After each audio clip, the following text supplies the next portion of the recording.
Okay, bismillahirrahmanirrahim. Assalamualaikum warahmatullahi wabarakatuh. Mana semua orang saya tak nampak. Okey, saya nampak Puan Roslina. Yang lain mana saya tak nampak. Kalau boleh buka buka kamera, sila buka. Dia tak best kalau kita buat Zoom tapi tak nampak orang. Dia berbeza kalau kita buat live tu tak apa. Okay, baik, kita mulakan kelas kita malam ni dengan membaca umum kita Al-Fatihah. Bismillahirrahmanirrahim. Alhamdulillahirabbil alamin arrahmanir rahim maliki yaumiddin. Iyyaka na'budu wa iyyaka nasta'in shiratal mustaqim. Shiratal ladzina an'amta 'alaihim ghairil maghdubi 'alaihim waladdallin. Amin. Rabbi shrah lana sudurana wa yassir lana amrana tamma asna afqalana. Rabbana atina fid dunya hasanah wa fil akhirati hasanah wa qina adzabannar. Amin. Okey, baik. Selamat datang. Ni dah malam ketiga. Kita bersama malam ni ada bersama saya lagi. Malam esok akan bersama TF. TF ada urusan yang perlu diselesaikan. Dekat Facebook pun TF tak update lah urusan apa. Nanti tunggu TF cerita malam esok. Okay, boleh seru kawan-kawan kita dekat Telegram ataupun ada yang kawan-kawan yang kenal yang join tapi belum masuk Telegram. Actually kalau siapa yang dah daftar, automatik kita akan hantar email. Semua kat sini yang masuk dalam Telegram akan dapat link Telegram tu dekat email. So jadi yang mana belum dapat tu bagi tahu dekat mereka, sila check email. Jangan share link Telegram tapi minta dorang ikut flow, ikut sistem daripada email. Okay, baik. Sebelum kita teruskan, macam biasa saya suka tanya, ada soalan? Saya nak tahu juga ataupun ada siapa-siapa nak share hari ni macam mana? Adakah ada kesan bila buat 3 benda sebelum tidur, mandi, pakai minyak wangi dan selepas tu buat visualization. Dekat Telegram kita ada yang share, Puan Jiha, Kus Jiha ada share. Lepas tu Encik Yusof tadi pun ada share. So yang lain-lain macam mana? Ataupun kalau tak dapat, cakap je tak dapat. InsyaAllah kita teruskan ataupun ada apa-apa soalan nak tanya sebelum kita teruskan dengan topik malam ni. Malam ni kita akan go through beberapa fakta sains sikit. Kita masuk benda yang berkaitan psikologi. Untuk kenal benda-benda yang berkaitan dengan tidur. Okey, soalan. Ada soalan ke tak ada? Ada soalan ke tak ada?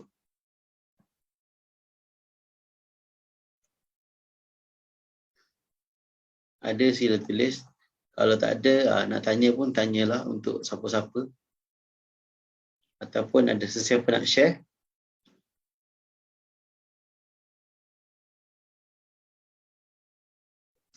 Boleh ajukan dekat ruangan komen.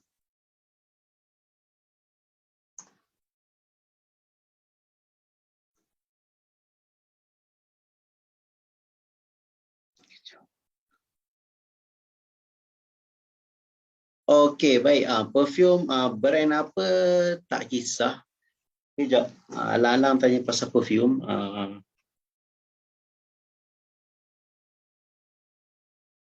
Brand dia tak kisah sebenarnya. Yang penting flavor tu. Pastikan kita ni sesuai macam mana. Dan biasanya untuk tidur ni kita yang lembut-lembut lah. Kalau kasturi putih lembut. Kalau kasturi hitam dia kasar. Kalau minat kasturi, mungkin benda-benda yang berbau bunga macam tu. Kalau kita tak nak guna perfume untuk letak kat badan, kita boleh juga guna, contoh kita mandi dengan limau kasturi. Kita mungkin seminggu sekali boleh buat mandi limau kasturi. Kita sapukan limau kasturi itu satu badan. So ganti sabun. Kulit kita akan rasa lembut. Lepas tu rasa tak berpeluh sangat. Kalau berpeluh pun dia tak berbau. Lepas tu mandi dengan garam, terutamanya celah ketiak, tempat yang berpeluh dan berbau. Bila kena garam dan limau kasturi, dia kurangkan keluarkan bau. So siapa yang pernah dengar, kalau contoh, kalau orang dulu-dulu dia tak ada deodorant, dia akan guna batu ketiak, warna macam kristal macam tu. Siapa yang tahu, mungkin ada kat sini yang pernah guna ataupun pernah tahu tapi tak pernah guna. Orang dulu-dulu pernah ada cara-cara dia untuk elakkan bau. Tak kisahlah lelaki ke wanita, semua perlukan benda tu. Sebab memang kita naturally daripada dulu, kita manusia memang sering badan kita berbau, dan bila kita berbau adalah tempat dekat ketiak yang keluarkan bau. Jadi kalau nak perfume, tak kisah apa-apa, yang penting dia lembut. Kalau kita tak nak apply perfume dekat badan, kita boleh juga guna daun, serai ke, serai wangi, pandan ke, letak dalam bilik, dia akan keluarkan bau. Ataupun kalau orang moden, dia guna pot puri, kita letak daun-daun kering, bunga-bunga kering, kita tabur cecair dia. Biasa dia perfume lah, dia akan keluarkan bau. Ataupun kita guna scented candle ke apa, yang lilin yang dia keluarkan diffuse bau yang wangi, macam tu. Semua tu adalah untuk tenangkan kita untuk tidur, untuk memberi kita satu situasi bila kita masuk bilik, bau macam ni sesuai untuk aktiviti untuk kita tidur. Bidara, saya tak pasti bidara bau macam mana. Kalau bidara saya guna untuk mandi, itu pun debu-debu bidara lah. Dan bidara ada dua jenis sebenarnya, kena check balik. Ada bidara yang biasa, ada bidara orang guna untuk perubatan macam tu.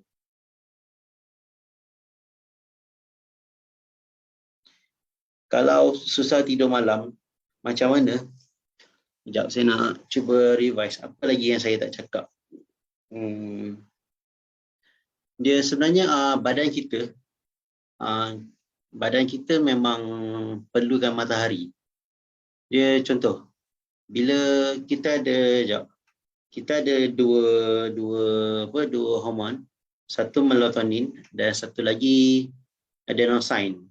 Yang mana melatonin dia akan tinggi waktu malam. Melatonin ni dia membantu kita untuk kita tidur. Dan kalau kita kurang melatonin, memang kita susah nak tidur. Terutamanya bila kita minum kopi, dia akan kurangkan melatonin. Kalau kita tak tutup lampu, dia kurangkan melatonin. Kalau kita main telefon, melatonin tu dia berkurangan. Jadi kita kena setting badan kita untuk melatonin tu meningkat. Contohnya kita mandi air hangat, lepas tu pakai perfume.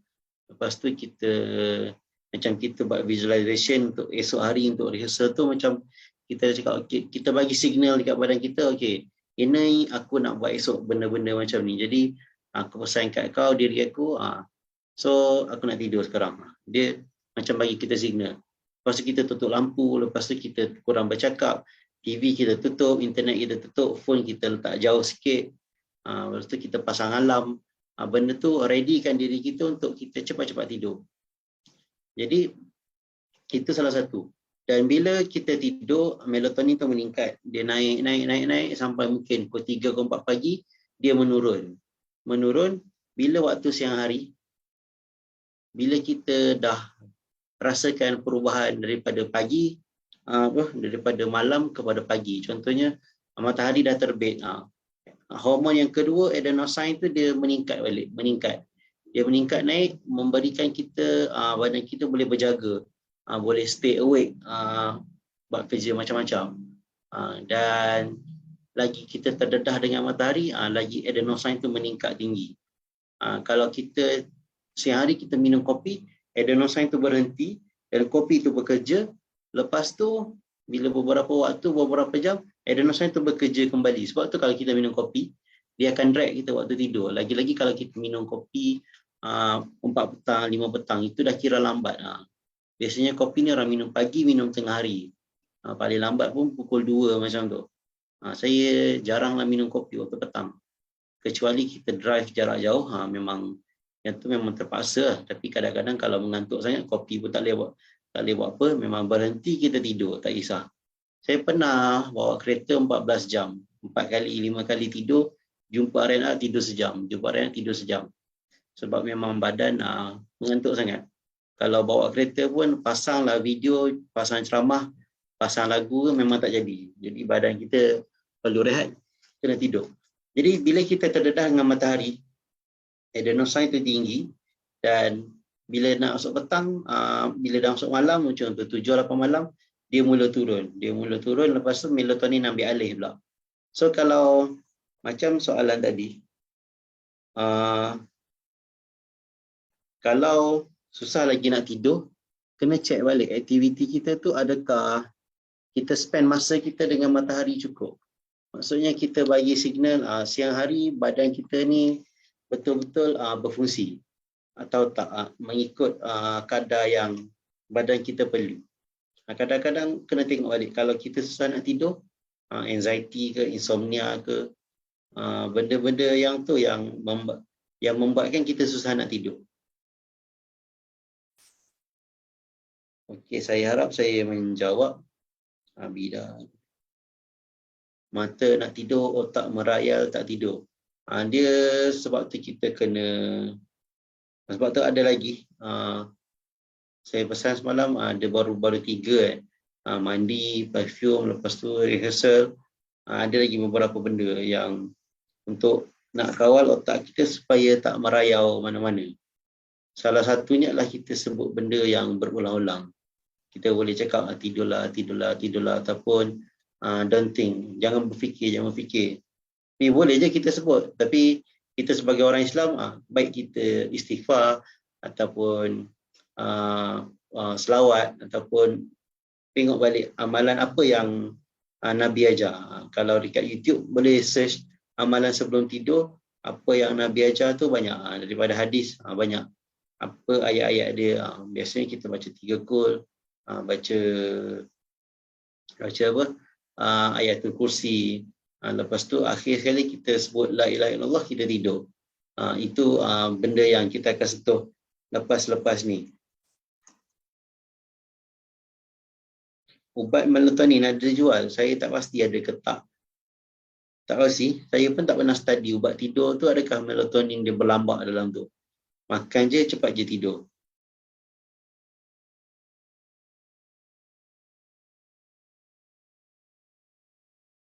Sakit kepala 2-3 hari, jadi visualization sedikit terganggu. Mungkin visualize tu memaksa kot. Dia visualize ni macam kita berkhayal, macam kita membuang dalam bilik air, lepas tu kita boleh merayau. Dia mudah je. Mungkin kalau bila visualize tu pening, nafas berhenti, kita tahan nafas, lepas tu kita paksa darah naik ke kepala, mungkin pening. Ataupun berfikir nak buat apa, dia jangan fikir, dia layan. Ataupun kita bagi arahan. Kalau kita tak ada, cukup. Cakap, okay, visualize aku nak bangun 4 pagi dah. Lepas tu tak tahu apa-apa, biar. Jadi kalau kita paksa mungkin, kalau buat kat depan saya mungkin boleh tengok darah naik ke muka ke tak. Kadang-kadang kalau darah naik ke muka ni, kalau badan normal tak ada masalah, tapi kalau ada badan sakit ke, ada sakit apa-apa, dia ada berkaitan dengan benda perubatan. Cek klinik semua normal. Klinik macam mana? Sebab kadang-kadang doktor kalau general klinik, dia mungkin dia cek ala kadar, dia treat kita sebagai general patient, lepas tu dia cek sekadarnya. Sebab tu macam saya kalau saya tak adalah background medical doktor, tapi saya banyak baca buku medical. Jadi bila pergi ke klinik, saya yang banyak bertanya doktor, dan saya akan bagi tahu. Biasa kalau kita pergi klinik, ni benda luar saya share. Saya kalau pergi klinik, saya tak bagi doktor bercakap. Doktor tanya apa rasa, okay, macam ni doktor, daripada contoh kalau saya dah sakit 4 hari, 4 hari lepas saya buat macam ni. Doktor rasa macam mana? So kita yang bagi, kita panggil dalam istilah medical, dia panggil history taking. Maksudnya dia akan study kita punya sejarah 2-3 hari tu, apa kita buat, apa kita makan, ada kaitan ke tak ada, doktor akan decide. Sebab tu Kalau kita pergi klinik, doktor akan tanya, sakit apa ya? Kalau setengah-setengah orang yang moody sikit, aku datang klinik, aku nak tahu sakit apa, kau tanya aku. Sebenarnya itu soalan doktor yang paling tepat. Macam tu. Bukan saya nak backup doktor, tapi itulah yang selayaknya. Kalau saya jadi, dia bukan bomoh, aku tahu kenapa kau datang. Aku tahu apa hajat kau. Tak. Medical doctor dia bukan macam tu. Dia tak ada jin yang bantu dia. Jadi dia akan tanya kita dan kita cuba bagi tahu. Biasanya itu yang saya buat. Dan bila kita buat macam tu, doktor akan dapatlah idea bagaimana. Kadang-kadang doktor bila dia tak jumpa kita sakit apa, kita kena check dengan doktor pakar sebenarnya. Mungkin dia tak berani, ataupun doktor orang juga kadang-kadang ada doktor yang malas. Saya pernah jumpa, dia treat kita biasa dan last-last paracetamol. Dan kita tak puas hati macam tu. So kalau visualization tu saya nasihatkan buat relax-relax je. Dia macam kita dapat idea. Kita sembang ke, kita makan ke, esok aku nak buat benda ni lah. Aku nak buat contoh, esok aku nak buat nak ajak kawan, lepas tu nak pergi main bola. So kita bayangkanlah kita main bola, kita dengan kawan kita pakai kasut, lepas tu pakai t-shirt, pakai jersey, lepas tu pakai pakaian sukan, lepas tu main bola, kita passing bola, kita sumbat gol, kita bayang benda-benda macam tu. So benda tu relax sedikit, dia tak akan terganggu dan tak akan bawa pressure kepada kepala. Biasa kalau pening tu mungkin darah naik ke kepala, ataupun ada saraf mana-mana badan kita terkepit ke apa ke, dia jadi pening. Macam mana nak bagi cukup matahari kalau kerja dalam bangunan? Itu cabaran orang kita sekarang. Semua akan merasa. Sebab tu kita perlu ada benda yang balance. Kalau minimum doktor cadangkan 3 ke 4 kali seminggu, 30 minit satu session, kita exercise dekat luar, jogging ke apa ke. Sebab kita kat Malaysia ni memang dah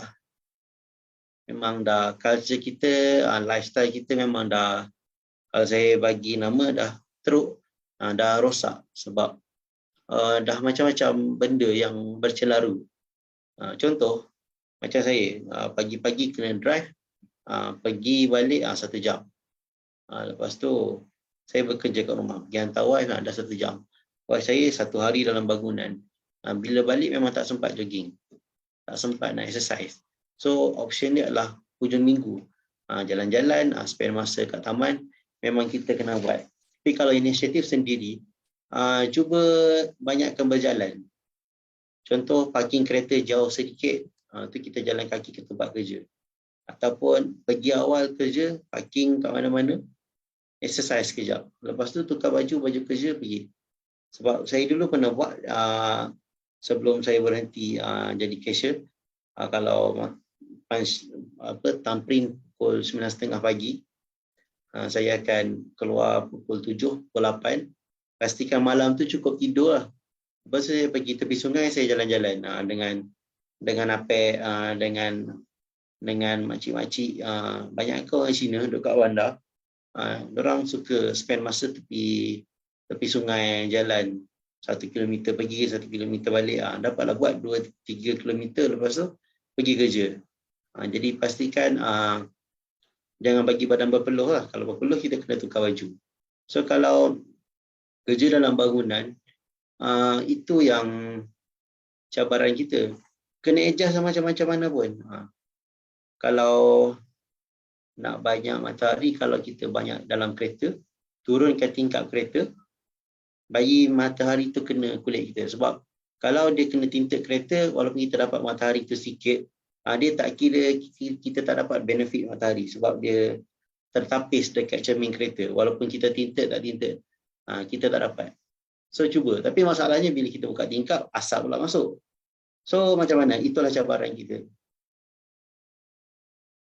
Matahari tak kisah pagi ke, tapi kalau pagi tu biasa kita keluar awal dan ambil lah matahari sikit.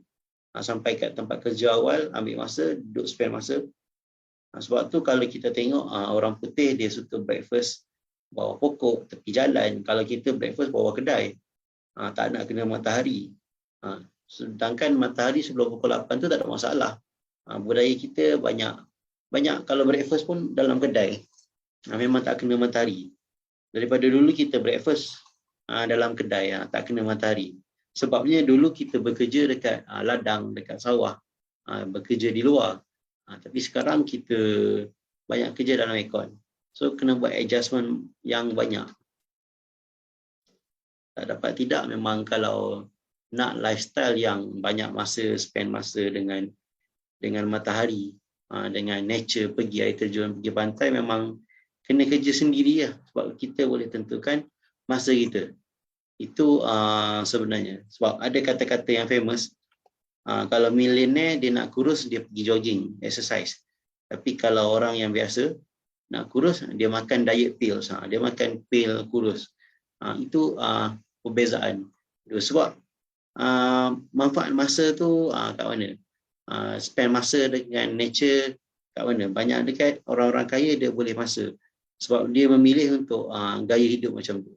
Kita boleh juga, tapi bila kita nak buat, kita kena struggle lah. Daripada bekerja, nak terjun kepada perniagaan, kena ada buffer beberapa bulan gaji. Ada cadangkan 6 bulan, ada cadangkan 2 tahun.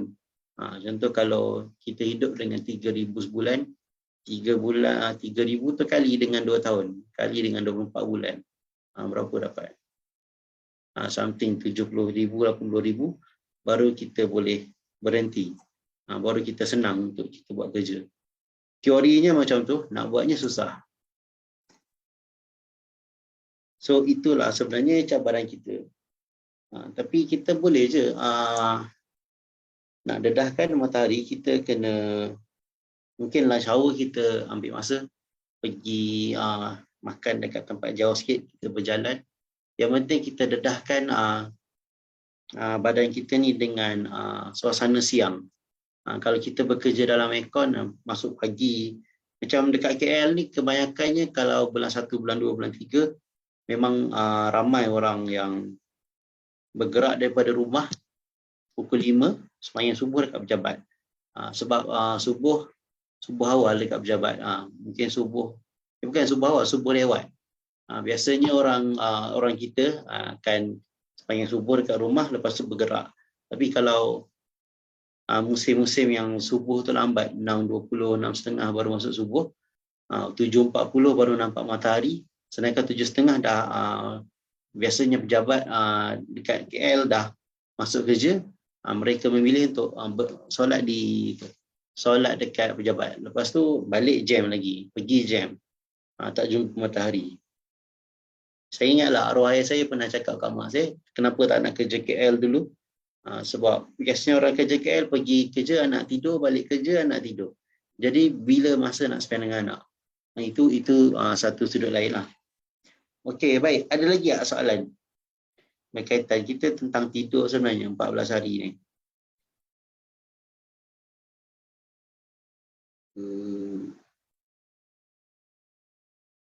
Ada lagi soalan?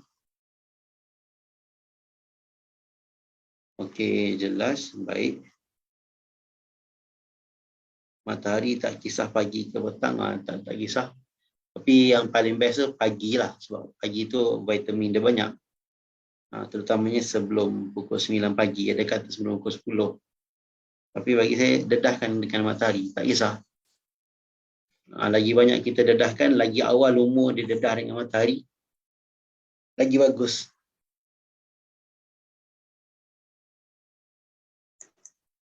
Okey. So boleh ready untuk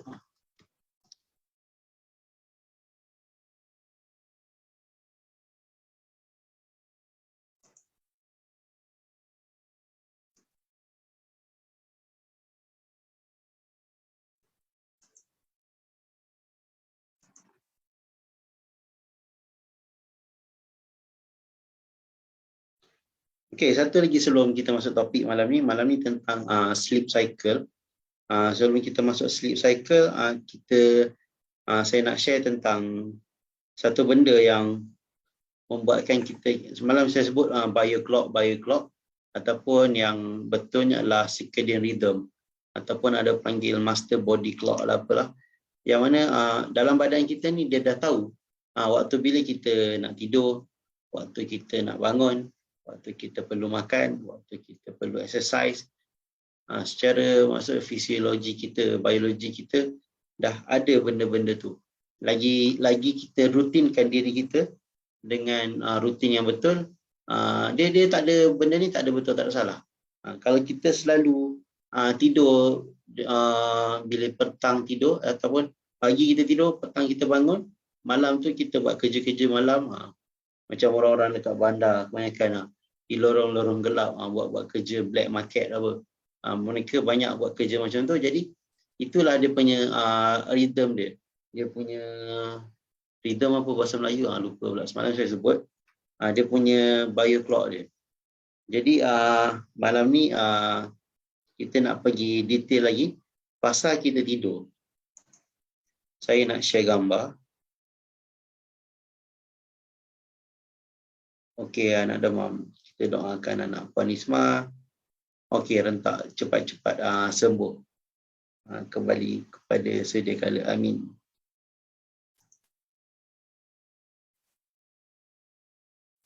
Okey, nampak gambar? Dia ringkas je. Ini kita panggil kita punya kitaran tidur kita. Dia terbagi kepada dua sebenarnya. Kepada 4. N1, N2, N3 dengan REM sleep. Okey, kita pergi satu-satu dulu. Yang pertama kita akan masuk kepada light sleep. Light sleep ni biasanya dia dekat warna kuning tu. Dia biasanya lah permulaan untuk kita tidur. Contohnya kita dah mandi. Lepas tu kita dah hiaskan atau bilik kita dengan wangi-wangian yang lembut supaya kita mudah untuk kita tidur. Lepas tu kita buat visualization. Lepas tu kita buat lagi blockage. Lepas tu kita buat amalan-amalan yang lain. Kita baca ayat kursi, doa pelindung sihir ke apa ke. Lepas tu kita mula nak tidur. Bila kita letak kepala kita atas bantal, apa yang kita buat? Biasanya kita akan relax, tak fikir apa-apa. Kalau ustaz-ustaz nasihatkan, waktu tu kita berzikir, selawat ataupun ucapkan astagfirullah ataupun la ilaha illallah. Pastikan pesyahadah tu ayat terakhir kita sebagai orang Islam, kita buat macam tu. Lepas tu kita akan setkan badan kita supaya relax. Kita boleh bagi arahan dekat kaki kita, tangan kita relax, kendurkan. Maksudnya masa-masa kat badan kita kita relax, ataupun kita tak bagi arahan pun dia tetap akan relax. Sebab bila kita nak tidur, dia slowly akan apa ni, badan kita akan relax, masa kita akan relax. Dia panggil fasa pemindahan daripada kita betul-betul jaga dan juga tidur. Dia fasa-fasa dah mamai macam tu. Mamai ataupun ada setengah-setengah buku dia cakap fasa macam dah mabuk macam tu. Saya tak pasti mabuk macam mana. Kalau mabuk laut tu pernah macam kita mabuk tu dia nak termuntah, tapi kalau tidur ni kalau nak kata mabuk tu tak sesuai. Dia macam mamai lah. Kita kadang-kadang kita dah rasa mata kita ni dah nak masuk mata hitam tu dah naik ke atas. Kita nak celik mata pun rasa kita berat. Itu kita dah nak masuk fasa pertama, N1 tu. Dia masih lagi light sleep. Light sleep dia ada dua dekat N1 dan N2. Macam tu. Dan biasa fasa ni dia ada cakap 3 ke 5 minit, ada cakap 5 ke 7. 5 ke 10 minit, ada setengah buku tulis 7 ke 10 minit, tapi nak mudahnya kosong hingga dalam masa 10 minit tu kita akan berada fasa ni. Sebab tu kadang-kadang bila kita nak mula tidur, kita je nak tidur, ada orang sentuh kita terjaga. Dan kita nak tidur ni macam tu. Ataupun ada bunyi benda bising. Ataupun ada bunyi benda apa orang tegur kita ke, TV tak tutup ke, notification masuk ke, dan kalau kita mudah terganggu dengan notification ataupun notification tu bunyi yang kita tunggu-tunggu, kita bangun balik. Sebab tu orang yang biasanya dia suka snooze tahu kan, bila alarm clock bunyi kita pun delay sikit, 5 minit lagi, 10 minit lagi. Sebab tu setengah-setengah telefon kalau snooze je 5 minit, sebab antara 5 ke 10 minit adalah fasa 1. Dia mudah lagi nak terjaga. Sebab bila dah masuk fasa 2 memang snooze, alarm memang tak jadi. Dia memang dah rasa badan kita dah tak peduli. Dan lagi-lagi kalau kita selalu amalkan snooze, badan kita jadi confused. Kau nak bangun pukul 5 ke 5.30? Ataupun nak bangun pukul 4.30 ke 4.35? Jadi badan kita dia confused. Circadian rhythm tu dia macam rentak kita, dia tak faham. Body clock kita tak faham. Kau ni nak bangun pukul 4 ke 45 minit? Dia walaupun 5 minit tapi perbezaannya amat nyata besar. Okay. Bila kita dekat fasa N1 tu, itulah yang kita rasa. Kita rasa mamai, kita rasa boleh jaga lagi. Sebab kita antara jaga dan tidur. Dia tengah-tengah. Tapi bila kita dah masuk fasa yang kedua, dia masih lagi light sleep. Dia belum deep sleep. Tapi dia dah lama sikit. Dia mungkin paling lama 20 minit, ada 40 minit macam tu. Pada waktu ni suhu badan kita dah betul-betul drop. Dan kalau orang tengok nafas kita, dada kita dah perlahan. Lagi perlahan daripada fasa 1 tadi. Kita body temperature kita dah cool down sikit. Kita dah boleh menerima suhu bilik tu. Ataupun kalau kita pasang aircon, lepas kita duduk dalam selimut, kita dah regulate betul-betul suhu kita, memang kita dah start. Lepas tu pada waktu ni otak kita dah betul-betul masuk kepada fasa apa, sleep spindle. Spindle apa benda, jap nak google. Dia fasa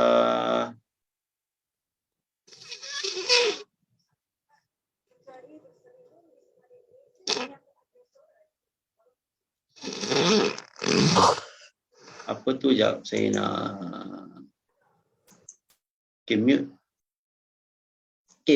Split spindle ni dia dah masuk fasa-fasa yang tidur, yang mana kita akan start beraktiviti dengan tidur. Dia ada istilah dia, saya lupa.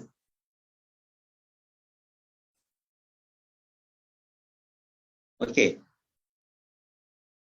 Dan biasanya fasa ni aktiviti otak kita dah masuk kepada fasa yang kita akan nak tidur. Dan biasanya kalau kita suka snooze, kadang-kadang orang tu N1 dia lepas snooze, lepas tu tiba-tiba dia sekejap dari N1 masuk N2, alarm clock seterusnya memang dia tak dengar lah. Dia macam dah masuk fasa lain. Sebab tu nanti ujung kelas nanti saya akan cakap apa yang bahayanya kalau kita snooze. Okay. Lepas tu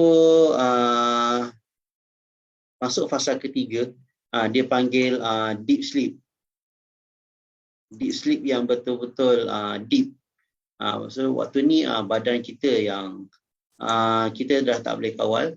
Masa kita betul-betul relax, blood pressure kita betul-betul drop, low, stabil, cantik. Lepas tu pernafasan kita betul-betul perlahan. Kat sinilah tidur yang paling dalam. Kita tidur ni dia tak rasa, pada fasa ni kita tak rasa apa-apa. Kita tak mimpi, kita tak kita kadang-kadang kita betul-betul tidur mati. Silap-silap orang kejut kita, memang kita tak ada respon apa-apa. Kita nak bangun pun susah. Kadang-kadang pernah tak kita kejut orang? Kita kejut, bangun, oi. Pasang, kita call phone dia, tak jadi juga. Sebab dia berada di fasa ni, deep sleep, memang dia tak sedar. Dia tak akan sedar, dia susah nak sedar. Dan kena buat macam-macam lah, kena ganggu, betul-betul ganggu. Bagi air ke, cubit sikit ke, barulah dia bangun. Okey. Itu yang kita panggil stage yang ketiga, deep sleep. N1, N2, N3 adalah deep sleep. Dan kita masuk ke part yang paling penting. Ketika deep sleep tu ada fungsi badan kita, contoh kulit kita yang akan sel-sel badan kita yang sedang diperbarui, dalaman, luaran, sel kulit. Kadang-kadang orang yang dia tidur deep sleep dia tak lama, ataupun tidur dia tak betul-betul nyenyak, dia tak berdengkur waktu ni, dia punya muka mungkin kalau bangun walaupun tidur lama tapi tidur dia panggil tidur tak puas, akan rasa tak sedap, muka rasa tak best, sebab sel-sel kulit ni dia tak diperbaharui pada waktu ni. Pada waktu deep sleep itu yang berlaku dengan badan kita. Yang keempat, stage terakhir, kita panggil REM sleep. REM tu rapid eye movement. Kalau N1 tu non rapid eye movement, dia panggil N1, N2, N3. Sebab pada fasa keempat ni kita akan nampak orang tidur, mata dia bergerak-gerak. So cuba tengok pasangan kita tidur malam ni, cuba tengok mata dia bergerak ke tak. Kalau bergerak-gerak tu dia dah masuk fasa keempat, fasa yang paling sensasi, sebab adanya mimpi. Pada waktu ni otak kita memang aktif, dia akan accumulate semua apa yang kita belajar, apa yang kita baca pada hari tu, apa kita belajar, apa yang kita lalui, pengalaman kita borak-borak, kita jumpa-jumpa, apa kita baca, dan dia akan membawa kepada mimpi. Pada waktu ni juga badan kita yang dia jadi, boleh kata, dia tak bergerak juga, mata jadi bergerak cepat, dan pada waktu ni mimpi yang terjadi. Sama ada mimpi buruk ke, sama ada mimpi best, ataupun mimpi biasa-biasa, itu yang terjadi sebenarnya bila kita ada REM sleep. REM sleep ni memang penting. Kita tak boleh elak, kita kena lalu semua. Sebab selagi mana kita tak lalu, cycle tidur kita tak complete.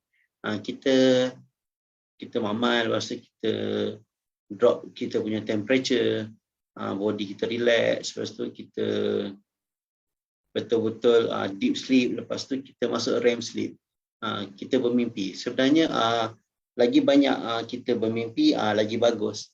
Sebenarnya sebab dia nak accumulate. Kadang-kadang kita otak bermimpi tapi kita tak ingat, kita bangun kita tak ingat, tapi otak tu sedang kumpulkan kita punya apa kita belajar, apa yang kita dapat hari tu. So dia akan compress betul-betul. Sebab tu kalau kita tidur yang cukup, ingatan kita lagi kemas, kita ingat lagi apa yang kita berlaku. Kadang-kadang bila kita, itulah macam punca kita cakap awal-awal kelas tadi, kurang bersenam, makan, lepas tu kerja tak menentu, yang tak membantu untuk kita tidur lagi nyenyak. Sedangkan bila kita tidur lagi nyenyak, lagi best, lagi perform kita kat siang hari. Sebab tu tidur ni satu keperluan yang betul-betul. Tapi nak buat macam mana, kita zaman sekarang ni dah, kalau dulu mungkin 50 tahun kita tak, 50 tahun lepas memang kita tak Zoom, sebab elektrik pun tak banyak, tak semua orang ada elektrik, teknologi tak macam tu, jadi orang dulu boleh tidur dengan lama. Mereka ada masa untuk tidur lama, lepas isyak dah tidur, lepas tu bangun celik-celik, gelap lagi, lepas tu dia manfaat dia banyak, sebab siang hari bekerja dekat sawah, dekat ladang. Itu yang menjadikan orang dulu sihat, orang sekarang tak sihat. Sebenarnya tak, kita yang kena susunkan betul-betul. Sebab tu kita panggil work-life balance. Kadang-kadang kita orang sekarang work-life balance, pergi bekerja, lepas tu nak ada life, lepak sampai 2-3 pagi. Itu tak balance. Walaupun kita balance dengan kawan-kawan, tapi untuk diri tak balance. Awal-awal mungkin boleh, tapi kalau terus buat macam tu, lepak malam-malam, makan makanan berminyak, memang kita mengurangkan kita punya kualiti hidup, macam tu. Lepas tu ada satu soalan, siapa kat sini pernah ditindih hantu? Ataupun istilah ditindih hantu ni, mata kita buka, tapi kita rasa kita tak boleh. bergerak. Mata kita buka, kita rasa kita tak boleh bergerak. Okay, pernah. Saya pun pernah. Tapi saya tak tahu tu ditindih hantu. Saya biasa ditindih dari kecil. Saya tak pasti dari mana datang istilah tindih hantu. Sebelum saya tahu benda tu ditindih hantu, saya pernah alami benda tu. Lepas tu, saya layan je hidup macam biasa. Sampailah orang cakap, apa ni? Oh, ni ditindih hantu. Tapi saya rasa tak ada apa-apa pun. Sebab saya tak ada, bila bangun tu dekat perut tak ada lebam. Tak ada apa-apa. Maksudnya tak diganggu. Kalau ikut segi benda yang kita belajar ni, orang yang rasa ditindih ataupun kita panggil sleep paralysis, ataupun dia panggil paralysis apa? Lumpuh tidur macam tu. Dia sebenarnya berada pada fasa 1 dan fasa 4. Dia bertindih. Orang tu ada 2 fasa serentak. Kan fasa 1 tu kita mamai, kita nampak, tapi masa kita tidur, tak tidur, tidur, tak tidur. Lepas tu bila fasa 4, otak kita betul-betul mimpi. Otak kita betul-betul tak boleh bergerak, badan kita tak boleh bergerak. Sebab tu mata kita celik, tapi otak kita sedang bermimpi. Sama ada mimpi best atau tak best, ataupun mimpi yang kita tak ingat, dan badan kita tak bergerak. Sebab tu akan kita nampak bayangan-bayangan. Lagi-lagi kalau orang tu mimpi buruk, dia akan nampak bayangan yang lain lah. Dia akan rasa nak bergerak tak boleh, mata buka, lepas tu bermimpi. Kan bila kita bisa bermimpi, ibarat benda tu ada dekat mata kita, cuma mata kita pejam. Tapi pada waktu tu mata kita terbuka sebab kita bertindih fasa tidur. Fasa 1 dan fasa 4 dia berlaku serentak. So segi scientific explanation, itulah yang berlaku. Dan kalau ada mimpi buruk, dia membuatkan keadaan tu jadi lagi teruk. Dan pengalaman tu kita rasa kita kena tindih. Lepas tu dia tindih, kita tak nampak ditindih apa. Itu yang terjadi sebenarnya. Itu segi saintifik lah. So terpulang, nak percaya macam mana. Macam saya 2-3 hari lepas, bukan, minggu lepas, saya tidur. Saya rasa saya berada fasa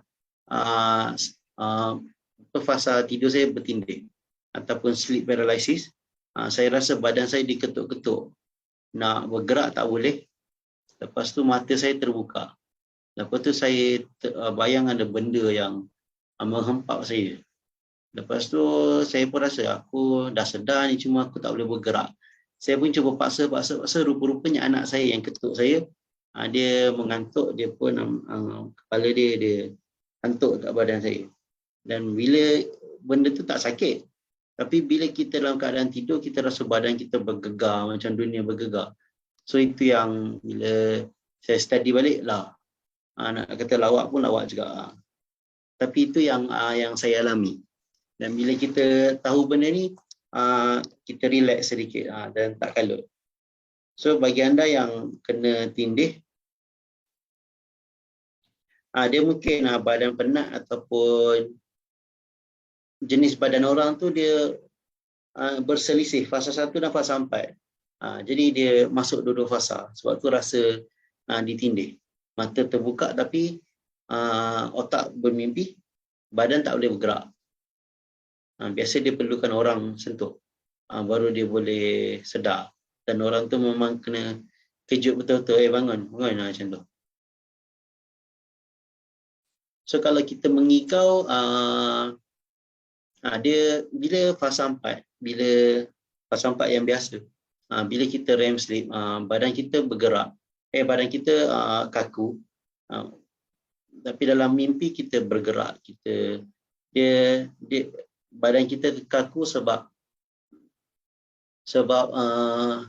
memang dia dah macam tu, saya lupa. Tapi dalam mimpi kita bergerak, kita melompat, kita berlawan ke, kalau kita bergaduh dengan orang, kita macam-macam kita buat dalam mimpi. Lepas tu badan kita dia tak mengeluarkan apa tindakan kita dalam mimpi. Lepas tu ada lagi soalan, kalau orang yang berjalan waktu tidur tu macam mana? Dekat mana? Itu fasa biasa, fasa 3. Fasa 3 nak masuk fasa 4. dia akan panggil sleepwalker ataupun sleepwalker lah. Saya pernah juga sleepwalker. Saya perasan saya tawaf satu masjid dalam masa yang paling kurang 10 minit ataupun sejam, dan tak ada orang yang berani sentuh saya. Sampailah saya terlanggar kerusi dan saya bangun. Dan saya heran, kenapa aku berdiri dan saya tengok beberapa orang yang tengok kat saya. Saya bertanya, kau tak kejut aku ke? Saya tak pasti kenapa jadi macam tu. Saya pernah kena, tapi lepas bangun, sambung tidur, datang balik keadaan macam tu. Mungkin kalau, itu saya tak pasti, kena check dengan ustaz-ustaz lah. Tapi kalau segi explanation 4 fasa tidur ni, macam Suriana, bangun je, bila tidur pejam mata, dia cepat balik fasa tu bertindih balik. Dia masih lagi tak hilang. Mungkin sebab tu bila kita bangun, tak kisah bila-bila, kita dah ajar bila kita bangun atau pada mimpi buruk ataupun rasa tak sedap, kita baca 3 kul, lepas tu kita ludah ke arah kiri. Lepas tu apa saya lupa lah. Boleh check balik. Lepas tu kita sambung tidur. Baca doa tidur balik. Ataupun kalau tu bangun dah dekat subuh, kita baca doa tidur. Sebab kalau ada hadis, bila kita tidur, syaitan akan ikat 3 tali dekat belakang. Macam dia ikat kita macam ni, dia ikat 3 tali kat belakang. Dan tali tu boleh kita rungkaikan dengan pertama baca doa tidur. Alhamdulillah ahyana ba'da ma'amatana wa ilaihi nusyur. Lepas tu kedua kita berwuduk, dan ketiga kita solat. Maksudnya solat tu solat sunat, tahajud ke, solat sunat subuh ataupun solat subuh. Maksud bila kita dah buat benda tu, cepat-cepat kita buat, benda tu akan hilang dan kita akan dapat manfaat. Badan kita cergas, otak kita ceria gembira, mood kita ceria, otak kita rasa lapang macam tu. Sebab tu tidur ni menarik sebenarnya, sebab kita tak boleh kawal apa yang berlaku. Satu fasa kalau kita berjalan, kita makan, kita boleh kawal, tapi kalau tidur memang kita tawakal betul-betul. Kita tak tahu apa yang nak jadi dalam rumah kita, dekat diri kita. Kita tak tahu apa yang berlaku. Kadang-kadang kita tidur orang bermain-main, budak-budak main. Kita tak sedar sebab kita dalam keadaan tidur. Sebab tu dalam fasa ni, sebelum dan selepas, kita baca doa sebelum, dan nak bangun tidur, kita baca doa bangun tidur. Sebab kita tak tahu apa yang berlaku dekat sini. Okey, lepas tu ada orang tanya, yang video saya tengok, kenapa bila kita snooze, kita dah tidur cukup lah. Kita tidur let's say pukul 11, bangun pukul 4.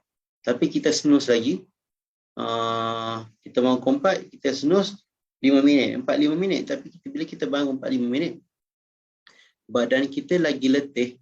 Sebabnya tiap-tiap malam bila kita tidur, cycle 1, 2, 3, 4, dia bukan jadi sekali je, dia jadi mungkin 8 kali, 9 kali, 10 kali, kita tahu. Mungkin 5 kali. Dia 5 minit fasa light sleep, N1, lepas tu 20 minit, N2, lepas tu 40 minit sejam, N3, lepas tu REM sleep. REM sleep tu waktu kita bermimpi. Lepas tu bila habis, kalau mimpi buruk, kita terjaga ataupun kita tak terjaga, kita masuk fasa awal 1 balik. Dia 1, 2, 3, 4. 1, 2, 3, 4. 1, 2, 3, 4. Yang jadi masalah, bila kita pasang alarm clock, kita bangun, kita snooze, kita tak tahu badan kita bila kita snooze 5 minit tu, badan kita dekat fasa 1 lagi ke fasa 2. Kalau fasa 1 tak ada masalah. Bila fasa 2, silap-silap kita dah masuk fasa 3 deep sleep, tapi alarm bunyi. Dia mengganggu kita dan kita bangun. Sebab tu kita rasa kita letih, kita tidak tak cukup. Sebab kita sebenarnya dah ready untuk bangun, tapi kita memilih untuk kita tidur balik. Dan cycle kita mungkin 40 minit untuk satu cycle, ataupun setengah jam. Tapi kita paksa bangun dalam masa 5 minit. Jadi kita tidur tak puas. Sebab tu kadang-kadang kita tidur, aku rasa aku tidur cukup pukul 10 sampai pukul 6. Tapi bila bangun, rasa lemah lagi. Nak kata tak cukup air minum, cukup. Makan pun cukup. Senaman, ataupun lagi teruk, tak senaman. Lepas tu, dia mengganggu. Dia jadi tak best semua benda. So, sebab tu bila kita snooze, benda tu bahaya sebenarnya.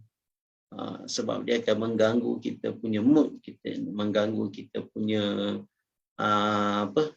kita punya bio clock ataupun master clock kita, body clock kita, bio clock pula, body clock kita. So itu tentang sleep cycle. Okay, ada soalan? Saya stop share, nanti saya share dekat grup Telegram gambar tadi. Ada apa soalan?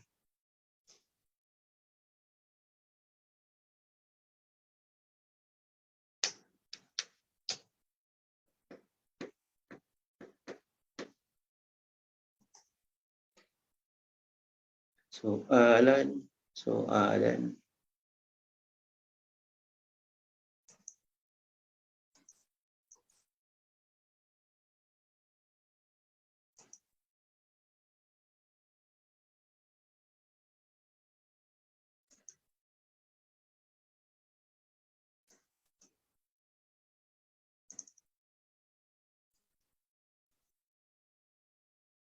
Ada soalan?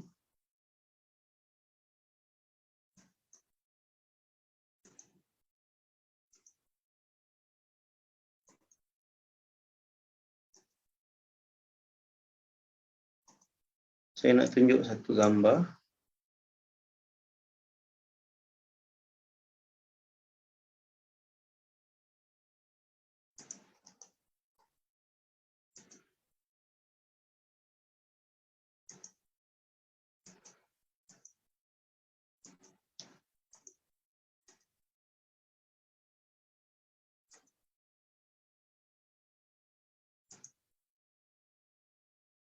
Okay, ni gambar yang saya cakap tadi. Dekat gambar ni dia tunjuk orang ni tidur daripada bermula pukul 10 sampai pukul 6. So bila kita tidur, kita akan masuk fasa 1.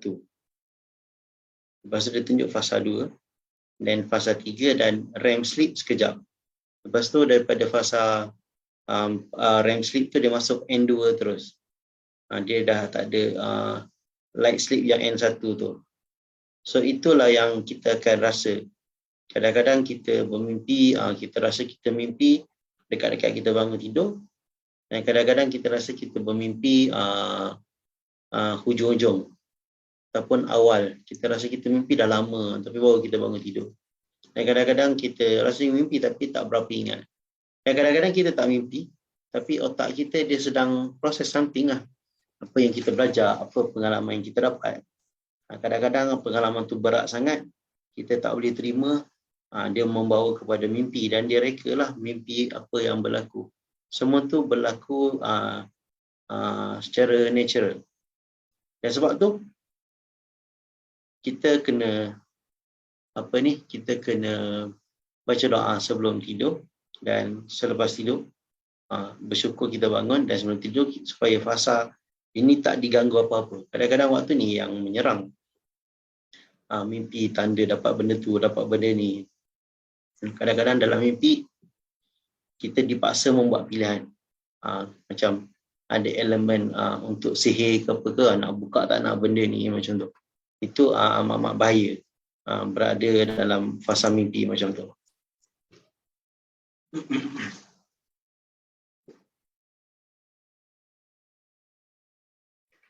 Okey, ada soalan berkaitan dengan sleep cycle. Berapa sleep cycle yang mencukupi? Dia bergantung kepada diri kita. Yang penting cycle tu memang bagus untuk kita. Bila kita bangun, kita rasa segar. Kita sendiri yang akan rasa kita ni cukup tidur ke tak. Sama ada kita bangun tidur, kita boleh menguap lagi, ataupun kita bangun tidur tu kita boleh mingkas-mingkas bangun terus berlari. Maksud kita yang tahu badan kita. Kalau ikut kajian ada ke 4-5 kali, ada 5-6 kali, 7-8 kali. Kalau dalam gambar ni 1, 2, 3, 4, 5, 6. 6 kali. Sejam sekali itu akan berlaku sleep cycle. Sebab dia bergantung tiap-tiap orang. Ada cycle dia complete setengah jam, ada orang sejam. Dia bergantung lah.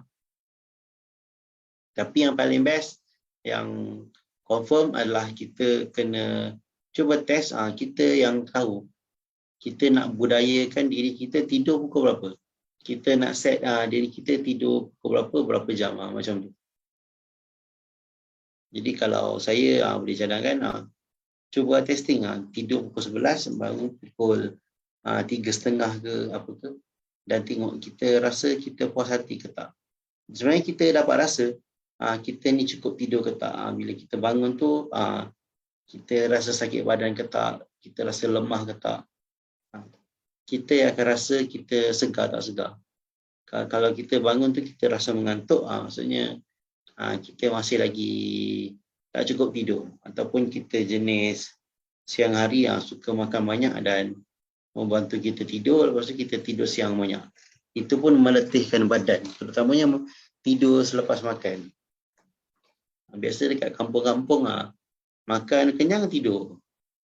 Itu yang biasa terjadi. Sedangkan benda tu tak bagus.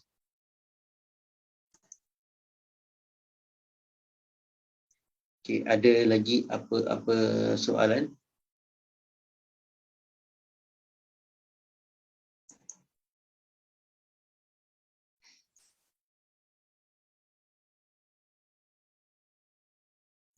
Kalau tidur tengah hari, okay, kita panggil kelula. Sebenarnya tidur tengah hari dia pelengkap kepada kita punya tidur.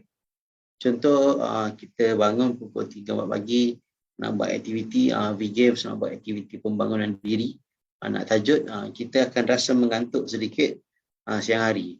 Dan kalau siang hari cukup sekadar, kalau ikut cycle lah, satu cycle. Kadang-kadang dia tak penuh pun, 1, 2, 3, 4. Kadang-kadang 1 dan 2 pun dah cukup.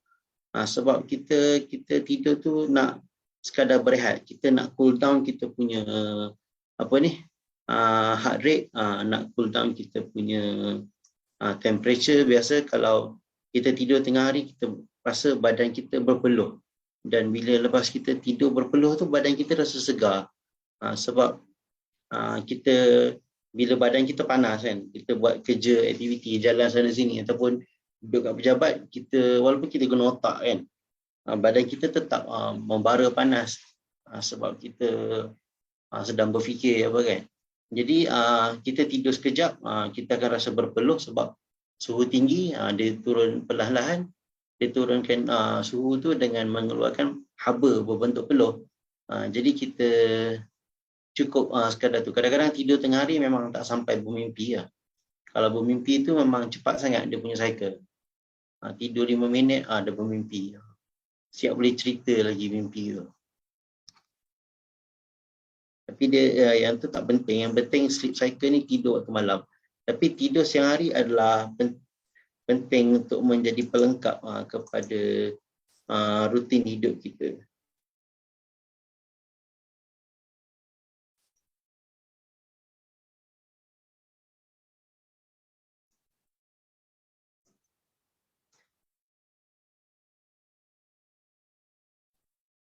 Ada lagi soalan?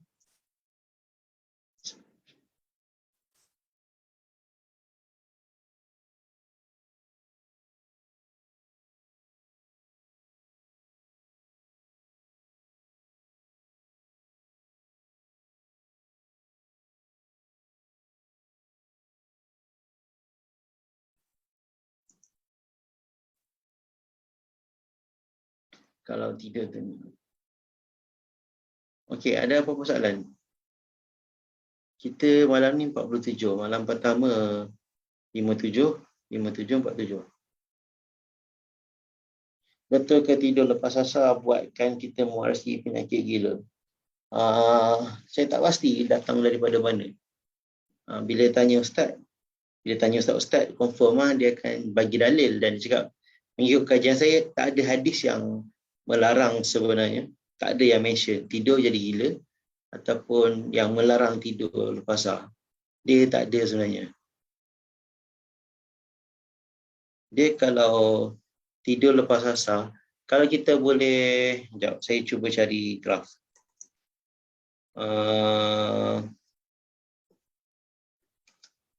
Mungkin benda ni boleh bantu cerita kenapa jadi macam tu.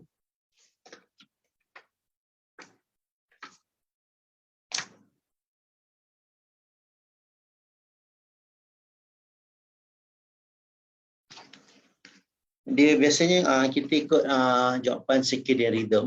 Kenapa tidur lepas asar dia sakit kepala ataupun mewarisi penyakit gila? Sebab badan kita tak biasa buat benda tu waktu tu. Tak biasa tidur waktu asar.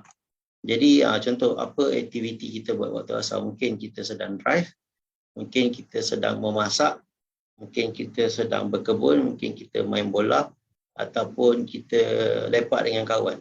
Tapi daripada berbulan-bulan kita tak buat, tiba-tiba hari tu kita tidur, dia akan bagi satu, dia kacau rentak kita lah. Rhythm kita terganggu dan itu yang membuatkan kita rasa kita pening.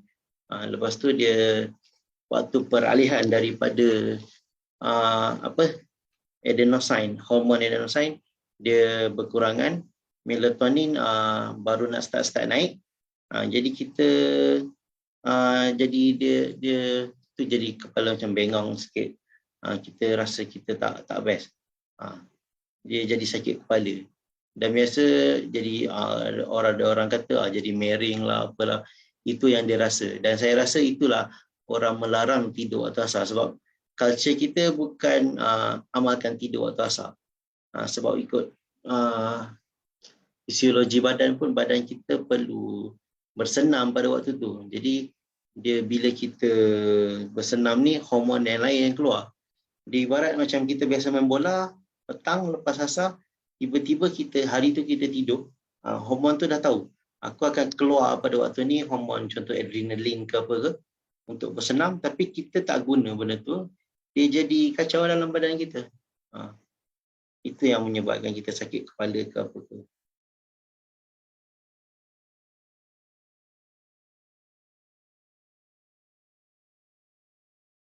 Iqbal tulis apa, saya mudah tidur, isteri pula susah tidur. Kesibukan menguruskan anak full time sebagai full time housewife, sepatutnya mudah tidur, kepenatan. Kenapa ya? Maaf, tanya bukan untuk apa. Boleh je tanya untuk siapa-siapa, untuk family ke apa, kita sama-sama belajar. Kadang-kadang susah nak tidur, kena tengok ada beberapa faktor. Terutamanya kalau tengok isteri darah apa. Kalau darah B memang kebanyakannya susah nak tidur awal. Sebab active time darah B adalah pada waktu 6 petang sampai 10 malam. Kalau darah O, active time dia adalah pada siang hari, pukul 2 sampai pukul 6. Kalau darah AB, pukul 6 sampai pukul 8. Kalau darah A, dia 10 sampai apa ni? Sampai 1 tengah hari. So kena kenal dulu. Kadang-kadang kena kenal diri. Dia mudah tidur, satu benda, kita nak tidur, kita shut off. Shut down semua otak kita, badan kita, shut off. Kita dah tak fikir. Tapi kalau kita yang jenis walaupun sibuk urus rumah tangga, tapi susah nak tidur, kena check balik. Ada tak benda yang mengganggu fikiran? Kadang-kadang pada waktu malam, bila anak dah tidur, pada waktu itulah nak main phone, ataupun pada waktu itulah baru nak berfikir benda lain, ataupun waktu itu nak tengok TV ke apa. Jadi dia akan membantutkan proses kita nak tidur. Sepatutnya benda tu dibuat siang hari. Kita mudah nak tidur malam, tapi sebabkan ada benda yang kita nak catch up. Oh, aku terlepas baca berita ni. Orang contoh tak kisah berita apa-apa, kalau minat bola, minat politik, minat artis, dia rasa nak catch up. Lepas tu bila semua orang dah tidur, baru start main telefon. Kena check balik wife tu apa aktiviti dia, kena tengok. Saya rasa berkaitan dengan aktiviti. Sebab lagi-lagi kalau darah B, aktiviti dia the best performance dia adalah pukul 6 petang sampai pukul 10. Jadi dia rancaklah kadang-kadang kalau dah fokus sangat buat benda yang dia suka, dia akan drag pada waktu tidur. Otak nak tidur tapi background badan dia, okay, aku nak tahu lagi benda ni, nak baca komik ke, nak baca internet ke, main Facebook, balas WhatsApp, baru nak baca grup WhatsApp, nak baca daripada pagi sampai petang, scroll satu-satu nak ambil tahu. Itu yang berlaku. Saya rasa mungkin macam tu. Kena tengok balik faktor-faktor yang menyumbang kepada susah nak tidur. Apa aktiviti dia buat? Ada aktiviti tu tengok skrin ke tak tengok skrin, ataupun ada benda yang tak puas hati lagi, atau ada benda yang badan tak happy, otak tak happy, emosi tak happy, ada benda tak settle. Jadi cuba bertanya, ada lagi kena bantu ke apa ke? Macam tu. Kadang-kadang orang lelaki ni mudah nak tidur sebab lagi-lagi yang bekerja. Bagi orang lelaki, rumah ni adalah tempat berehat. Macam tu. Sampai je rumah, sleep time macam tu. Kadang-kadang boleh je orang lelaki sampai kat rumah nak tidur kat tangga tu boleh je. Boleh je buat. Ada je kat sini mungkin boleh buat. Cuma culture kita tidur kat katil lah macam tu. Macam saya boleh je tidur anytime. Bukan anytime, anywhere. Nak tidur tepi jalan ke dalam kereta ke, tidur dekat bus stop, nak tunggu flight setengah jam, okay, nak tidur lagi setengah jam, pasang alarm, lepas tu boleh.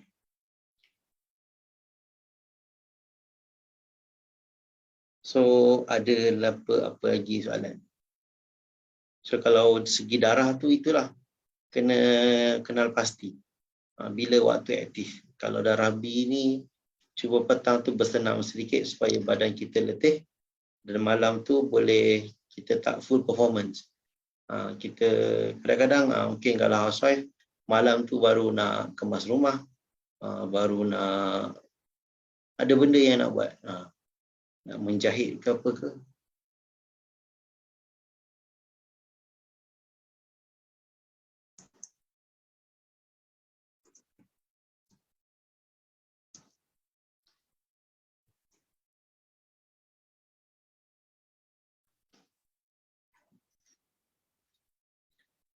Okey. Ada lagi ke soalan?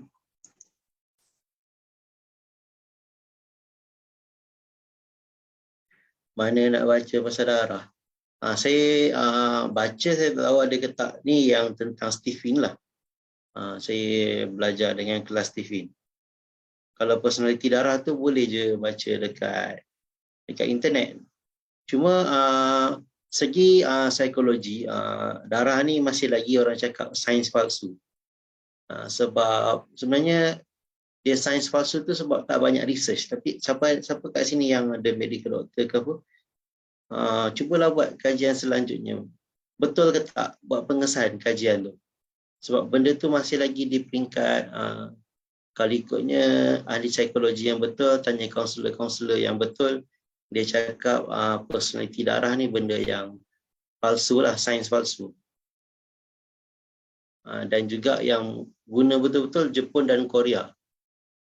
Dia tak ada menyeluruh sampai kepada Eropah ke apa ke. Jepun dan Korea memang banyak guna. Dia tak menyeluruh satu dunia.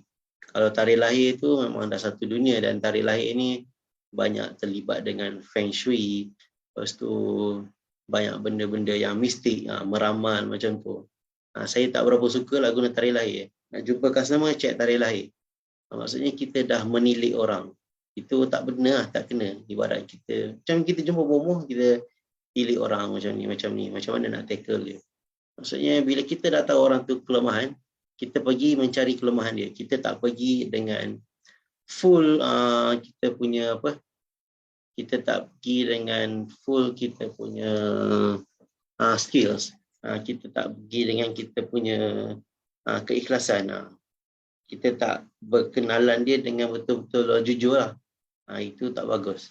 Saya rasa mungkin sebab tu juga Majlis Fatwa mengeluarkan metafizik number ni salah satu benda yang tak digalakkan. Saya lupa tak digalakkan ke haram ke apa. Boleh cek lah. Ada fatwa kat Malaysia tentang tarikh lahir ni tak berapa bagus macam tu. So kita pergi naturally sebab lagi banyak kita jumpa orang, lagi kita kenal karakter orang. Sampai kita boleh buat teori kita sendiri, orang ni macam ni, macam ni, macam ni. Kita je yang tahu. Sebab benda tu datang daripada pengalaman. Lagipun kalau dekat Jepun, mereka memang tak suit personality darah ni. Kalau darah pada yang berguna, darah A, lepas tu B, lepas tu O, dan paling tak berguna darah AB. Siapa darah AB kalau pergi dekat Korea, Jepun, memang susah orang nak ambil kerja sebab personally orang darah AB ni tak punctual, tak ikut arahan, dan mereka kat Jepun, Korea ni memang bertindak mengikut arahan. Culture dia macam tu. Bos suruh buat. Lagipun orang mana ada halal haram, dia tak tahu benda. Tapi kita sebagai orang Islam tengok orang ni ada pelbagai ragam, pelbagai bentuk, macam-macam dia punya tanggapan. Darah ikut arahan darah apa? Maksudnya darah.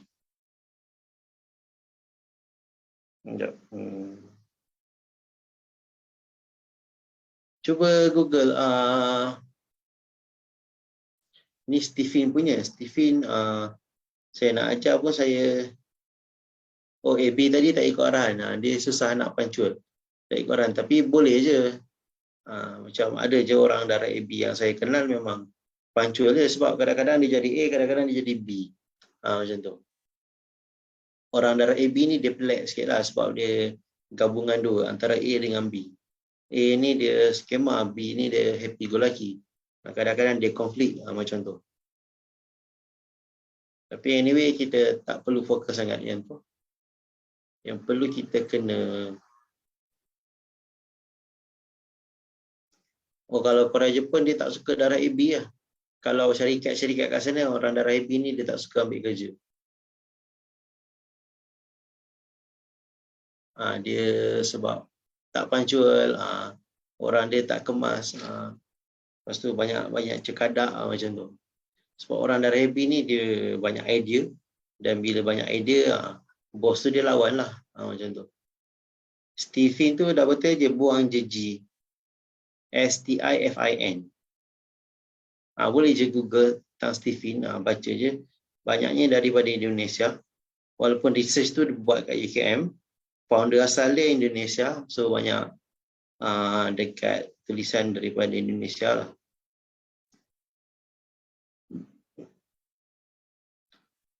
Okey, baik. Ada lagi soalan? Topik kita tentang sleep cycle malam ni dah habis. So kita buka sesi soal jawab. Jadi malam ni fokus macam biasa. Mandi, lepas tu berwangi-wangian, sama ada pakai minyak wangi ataupun wangikan tempat tidur atau bilik tidur. Lepas tu cuba buat mental rehearsal untuk esok hari. Apa buat macam Coach Jia tadi ada meeting pagi tadi, siang tadi, semalam cuba buat mental rehearsal tentang meeting pun boleh. Contoh esok pukul 4 petang ataupun pukul 2 petang ada nak jumpa siapa-siapa, rehearse je tentang benda tu. So tak ada masalah. Tak perlu nak rehearse daripada 4 pagi, 5 pagi buat apa. Melainkan suka buat cara tu boleh. Kalau rasa tak sempat, fokus je agenda penting untuk esok. Contoh ada meeting ke, contoh ada presentation ke, contoh ada apa-apa, nak buat video call, nak buat sales call ke apa ke, macam tu. Okay, last minute, ada apa-apa soalan?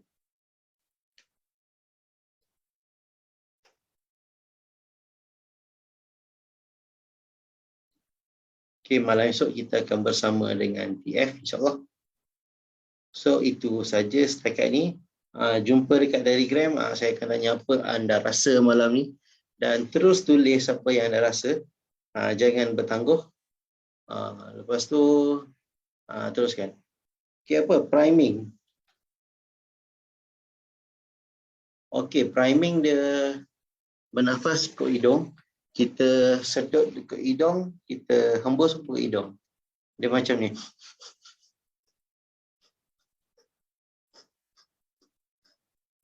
Dan pernafasan tu bawa ke bagi perut mengembang. Lepas tu, lepas priming beberapa kali, tarik nafas dalam, tahan, lepas tu hembus dengan mulut. Apa kelebihan? Kita nak setkan. Kita tak tahu. Contoh sekarang, kita berada pada fasa mana. Kita nak relaxkan badan kita sebenarnya bila kita priming. Sebab tu kita cepatkan nafas supaya badan kita terkejut sikit. Lepas tu kita habis priming, kita tarik nafas dalam. Kita lajukan, lepas tu kita kendurkan. Supaya kita betul-betul stable. Dan bila kita ada kelas, sama ada kelas fizikal ke online ke, untuk saya buat apa-apa, saya perlukan semua peserta ni sama rentak nafas dia. Jadi itu yang kita buat priming. Itu rahsia dia. Siapa suka pergi kelas Dr. Azizan, dia sebelum dia buat switch, dia cakap okey, tarik nafas, hembus, teruskan, tarik nafas, buat dalam 5 minit, 10 minit, lepas tu baru dia cakap. Sebenarnya itu satu teknik, satu skill yang untuk kita pukau peserta untuk ikut apa kita cakap. So siapa-siapa nak pukau orang, buatlah macam tu. Nak pukau anak, cuba bernafas. Nafas dah kendur, lepas tu baru kita cakap. Pada waktu tu orang boleh terima sikit, macam tu. Dia sama juga kes Saidina Umar bila tahu adik dia masuk Islam dengan adik ipar dia. Adik dia perempuan, ipar dia lelaki. Dia dalam keadaan marah, mendengus. Hingga kan dalam riwayat orang daripada jauh dengar dia jalan tu mendengus, aku nak bunuh Muhammad, macam tu. Aku nak bunuh Muhammad. Dia sebut sampai ke rumah adik dia. Dia dengar adik dia baca surah Taha. Dan dia dengar. Lepas tu dia pun ketuk pintu. Dia buka-buka. Bila adik dia buka, terus dia tampar. Bila tampar, dia macam dia dah marah, dia tampar. Bila dia tampar tu ibarat dia lepaskan satu bebanan yang dia pendam dalam jiwa dia. Tampar dan dia pun, okay. Cuba bayangkan anda marah dan anda tampar orang. Anda akan bernafas macam ni. Pada waktu itulah kelembutan masuk. Pada waktu itulah kebaikan masuk. Dan pada waktu itu dia boleh, dia ambil Quran, dia tengok, dia cakap mana Muhammad. Ready untuk ucap syahadah. Islam masuk pada ketika-ketika tu. Sebab tu kita nak buat dakwah ke apa, kita tak boleh pergi dengan kasar. Kita pergi dengan lembut, pergi dengan baik, pergi dengan tenang. Sebab Islam masuk ketika-ketika macam tu. Cuba bayangkan waktu kita bertaubat. Bagaimana nafas kita? Kita bernafas dengan ada kesyahduan kat situ. Biasanya. Bukan syahdu makanan sedap, tapi syahdu hati kita tenang, kita lapang, kita rasa hening, kita rasa syahdu. Itulah yang fasa-fasa di mana nafas kita betul-betul tenang. Dan kebaikan, kelembutan akan masuk pada waktu itu. Cuba perhatikan. Waktu kita marah dan kita lepas beban. Kadang-kadang nak marah-marah tanpa orang mesti menyesal. Dan nafas kita waktu menyesal tu macam mana? Kita berfikir, kita boleh rasa tenang. Sebab kita dah lepas beban. Dengan menampar dan baru kita rasa relevan, maksud kita rasa rasional dan tak patut aku tampar tadi, nak buat macam mana? Waktu tu dah menyesal. Sebab tu bila kita marah, Nabi nasihat kalau kita berdiri, kita duduk. Kalau kita marah, kita duduk, kita baring. Dan siapa-siapa yang marah kan, cuba anda semua marah dan daripada duduk, cuba baring. Bila baring, cuba anda menjerit marah orang. Boleh tak baring sambil kita marah? Memang tak jadi. Dia tak natural. Badan kita tak boleh. Physiologically, badan kita tak mampu untuk kita baring dan kita menjerit kat orang. Dia tak jadi. Dia jadi lawak. Okey, itu saja. Kita tangguh dengan tasbih kafarah dan suratul As. Subhanakallah wa bihamdika asyhadu an la ilaha illa anta astaghfiruka wa atubu ilaik wal asr inna lillahi fi khurs. ilal ladzina amanu wa amilus solihat wa tawassaw bil haqq wa tawassaw bis sabr. Okey, baik. Kita jumpa dekat grup kejap lagi. Lepas anda jawab, sila bersedia untuk tidur. Ni 10.30. Sedia awal-awal. Kalau Cikgu Amirul ada, sambunglah esok buka hadiah. Okey, siapa cikgu kat sini, saya ucapkan selamat Hari Guru. Okey, kita jumpa malam esok. Assalamualaikum warahmatullahi wabarakatuh. Baik.